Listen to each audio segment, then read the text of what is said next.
Yeah, baby. Inferno.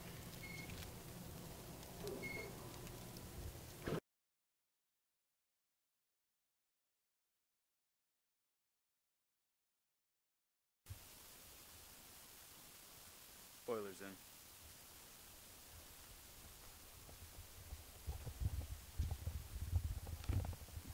More wood. My strength in wood keeps growing.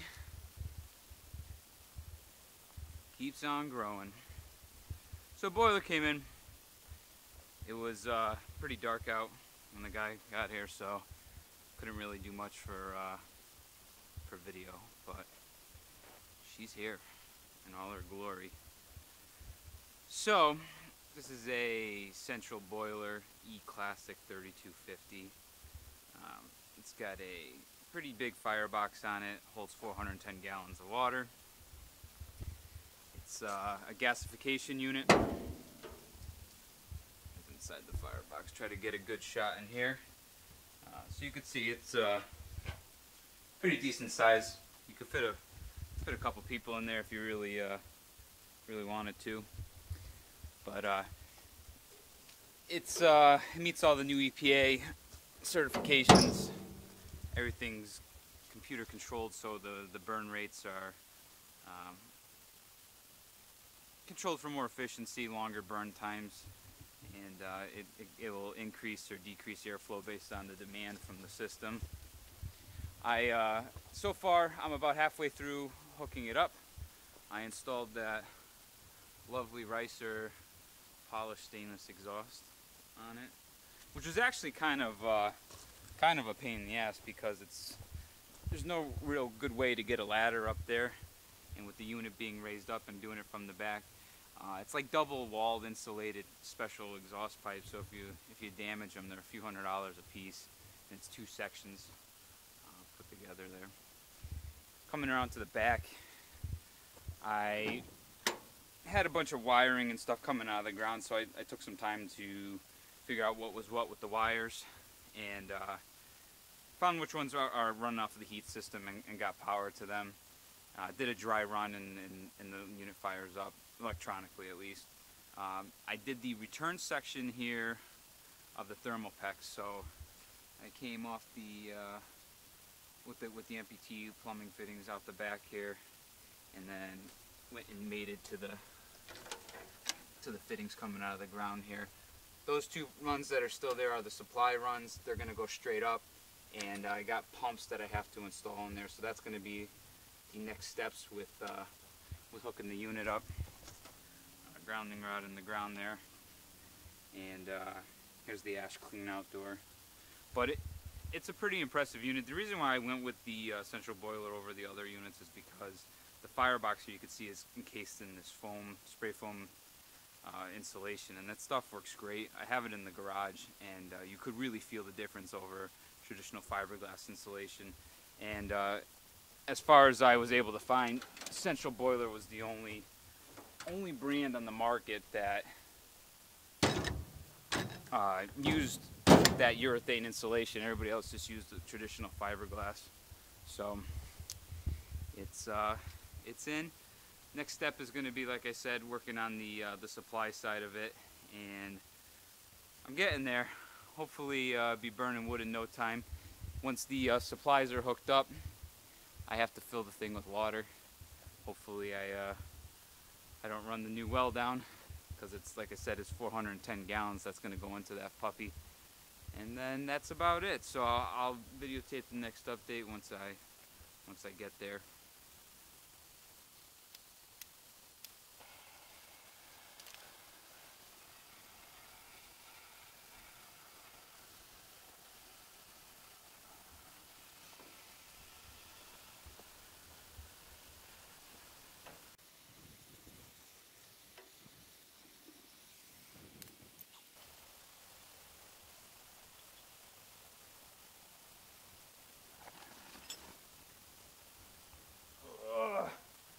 He's tight.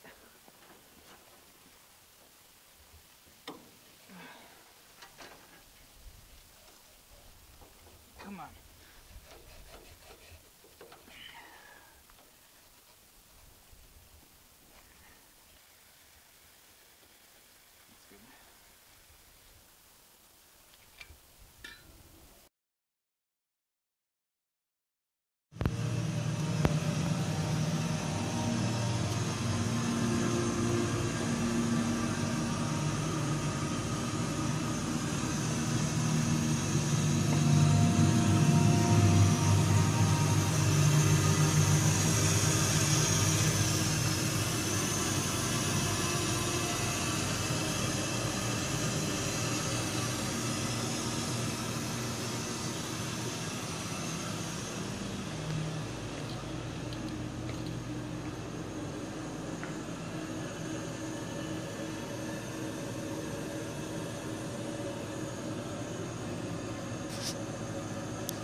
hear that?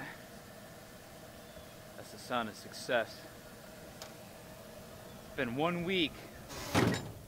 1 week of fiddling with this thing, trying to get it up and running. I went to bed at 4 a.m. this morning, Monday morning, on a work night.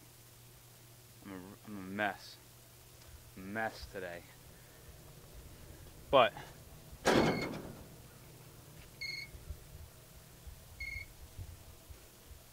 we have heat. It's fucking 70 degrees in my house right now. And the thermostat's not even on. It's on 62. And it's 70 degrees. The garage, 66 upstairs, 62 downstairs. Pumps aren't even circulating.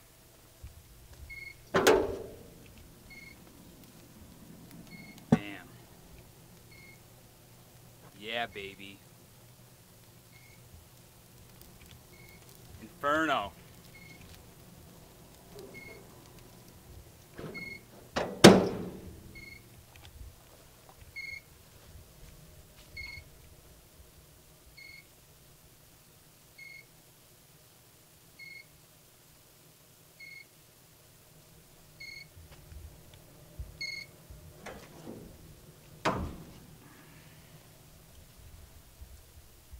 Look at that. Smoke's gone. No smoke.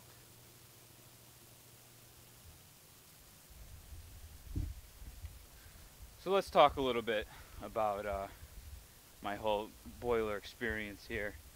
I'm probably I could pass as an amateur plumber now at this point.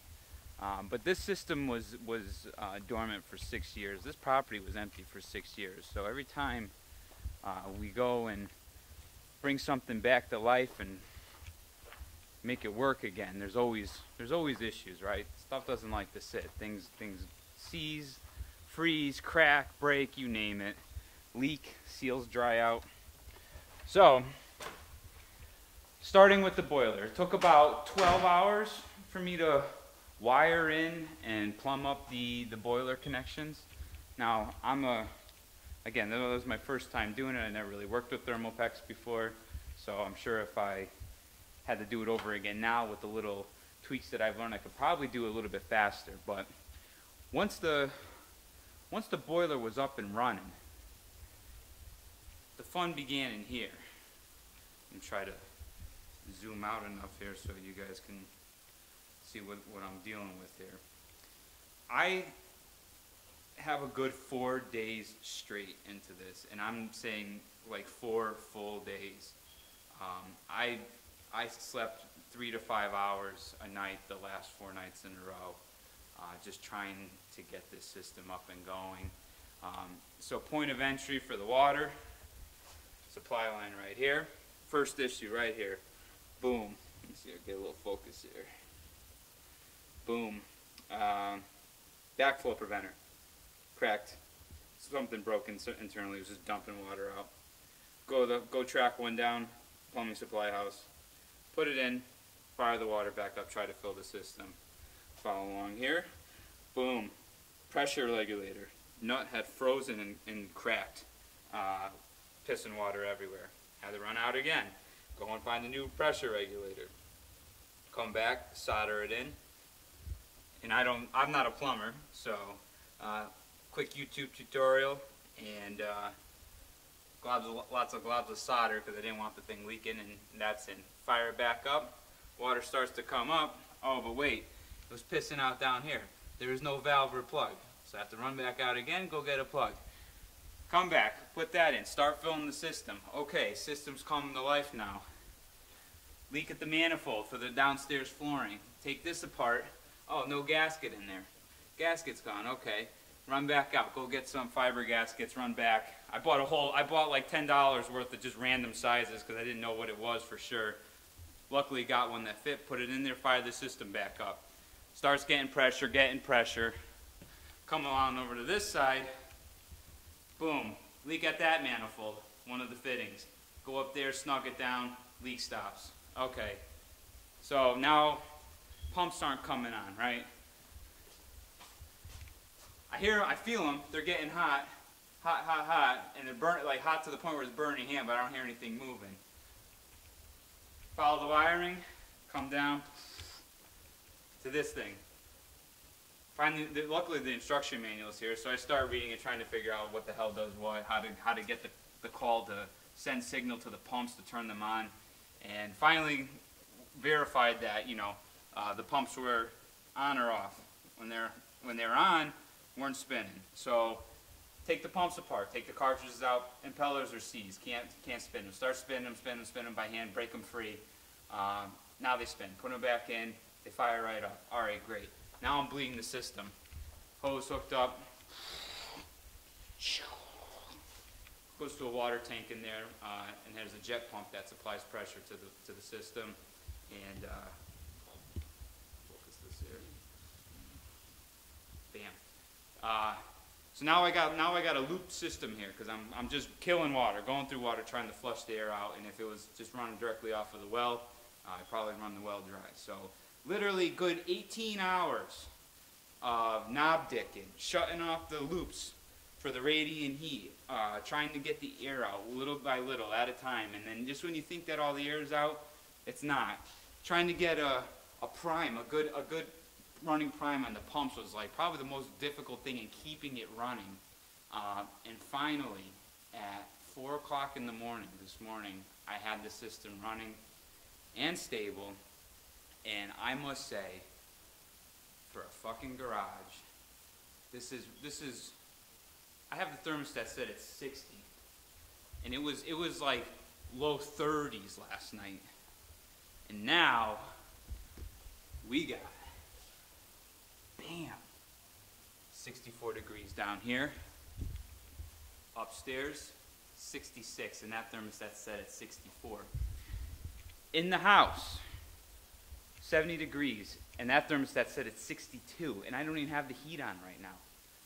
So the coil that runs to the house is just obviously having some sort of a radiating effect, and plus I open up all the blinds during the day to get the greenhouse effect from the sun. It's a little bit warmer today. It's like 54 out right now, but I can't believe how much heat I have. My past house, or my first house, I should say, before this place, it was a house built in 1920. Very little insulation in the walls. Actually, there's no insulation in the walls, just insulation in the attic and stuff.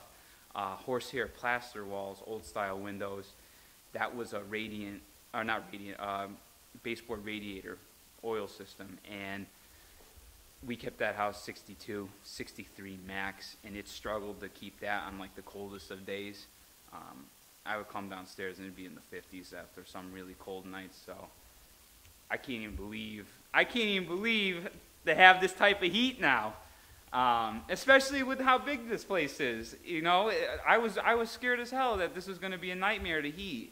I mean, granted, this was no walk in the park to get here, but it's definitely good progress. And I feel as fucking tired as I am right now, and like I was so stressed out this weekend because once I get going and I start to see like the end result, I just want to like keep going. And like that, I didn't take any more video after I was plumbing in because it's just like it consumes me. I can't focus on anything else. I can't take time to like dick around. It's like, you know, I don't eat, I don't go to the bathroom. I just sit there and like keep cracking away until I finish what I'm trying to finish. So to be at this point right now, I'm like, it just feels like such a weight has been lifted off my shoulders, and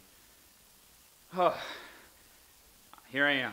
I'm just happy, and I'm not trying to gloat or brag or anything about this, you know, because this is a great milestone. And you know, I keep telling everybody that this house was an amazing deal. A lot of work, a lot of problems, you know, but they were opportunity. It's for me, a guy who's not super privileged, it was great. It's opportunity to get into something like this. Because if it wasn't for all these weird quirkiness and issues and everything else, you know, I wouldn't have been able to buy a place like this. So it's all good. It's the work that's required. Everything that I do, I'm always learning new stuff. I'm really becoming like a jack of all trades. I can do carpentry now, plumbing, electrical, stuff that I didn't really do prior to cars. But I will say this, having the car background, when you dive into a car project, it like really translates over for doing all the other type of stuff.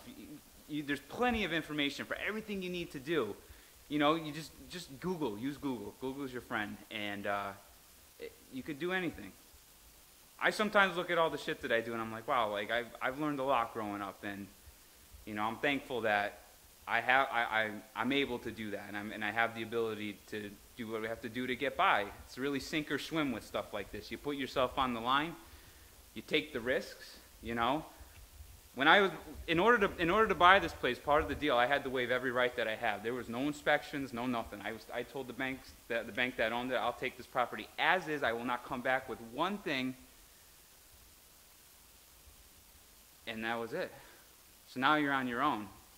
Now you're paying for it, and you have to swim. You can't sink. But I'm ready for winter. I'm sweating right now. I feel sweat forming on my legs, because that's how warm it is in here. It's a good day. It's a good day. Garage heated, done.